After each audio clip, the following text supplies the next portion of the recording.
नमस्कार मित्रांनो, मी प्रयागराज, वाराणसी, अयोध्या हे 3 ठिकाण करून आलो मित्रांनो.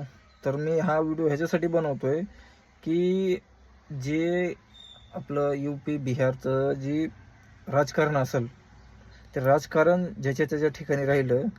महाराष्ट्राचं राजकारण आणि यूपी बिहारचं राजकारण, जसं तिथले मुख्यमंत्री श्री आदित्यनाथ योगी यांचं जे मॅनेजमेंट होतं मित्रांनो, ते मॅनेजमेंट एवढं म्हणजे एवढं भारी होतं ना, ते त्याच्याबद्दल मी असं म्हणजे आता असं व्यक्त करू शकत नाही की एवढं म्हणजे प्रत्येक गोष्टीची त्यांनी एवढी काळजी घेतलेली.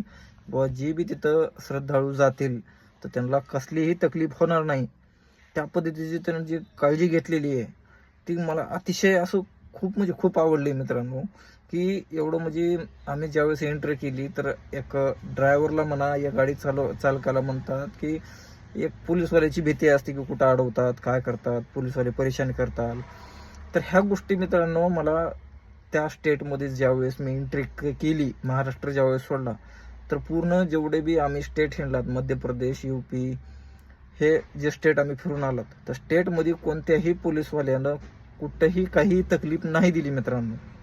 कुठंच कसलीही तकलीफ दिली नाही. आणि त्यांचं अरेंजमेंट सुद्धा प्रयागराज असेल या वाराणसी असेल या अयोध्या असेल, ह्या तिन्ही ठिकाणीमध्ये पोलीसवाल्यांनी एवढं कॉपरेट केलंय की प्रत्येक साधारण माणूस असू द्या या VIP माणूस असू द्या, प्रत्येक जणाला सेम ट्रीटमेंट. आणि त्यांना म्हणजे आपल्यासारख्या ज्या व्यक्तींना तिथं गेलेस, प्रत्येक सुविधा त्यांनी अशी ठेवलेली आहे.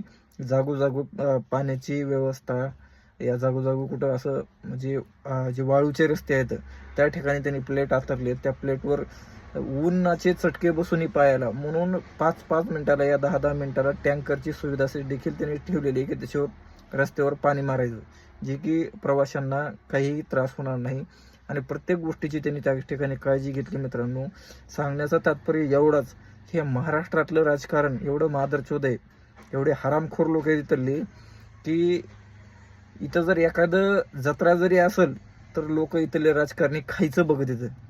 ते इथले 100%पैकी 95% तर स्वतःच्या खिशात घालतात आणि 5%च फक्त त्या म्हणजे देवस्थान असेल या जत्रा असेल या त्या काही ठिकाणी घालतात. पर यूपी बिहारचं स्टेट तुम्ही सर्वांनी बघितलं असेल मित्रांनो, की भरपूर अपाट खर्च करून त्यांनी कोणत्या गोष्टीची अशी कमतरता ठेवलेली नाही. सजावट असेल या प्रवाशांच्या सुखसुविधा असतील, या कोणत्याही गोष्टीचा त्रास नाही होणार. आणि एकदम असं मला लय भारी वाटलं मित्रांनो की त्या ह्याच्यामध्ये देवस्थानाला, की महाराष्ट्रामधलं देवस्थान आणि तिथलं देवस्थान हे एकदम असं परफेक्टली नियोजन त्यांनी लावलेलं आहे. त्याच्यासाठी माझ्यातर्फे तर आदित्यनाथ योगी हे परफेक्टली CM आहेत. आणि तसाच CM महाराष्ट्राला बी एखादा लाभावा असं माझं मत आहे. हे भिकारचोट महाराष्ट्रातले समजे जेवढे बी मंत्री लोक आहेत ही 1 नंबरचे भिकारचोट आहेत, नुसत्या जोड्यानं हाणायच्या लायकीचे. तर तुम्हाला मित्रांनो तुमचं मत काय आहे? माझं मत मी सांगितलंय, तुमचं मत काय आहे कमेंटमध्ये सांगा.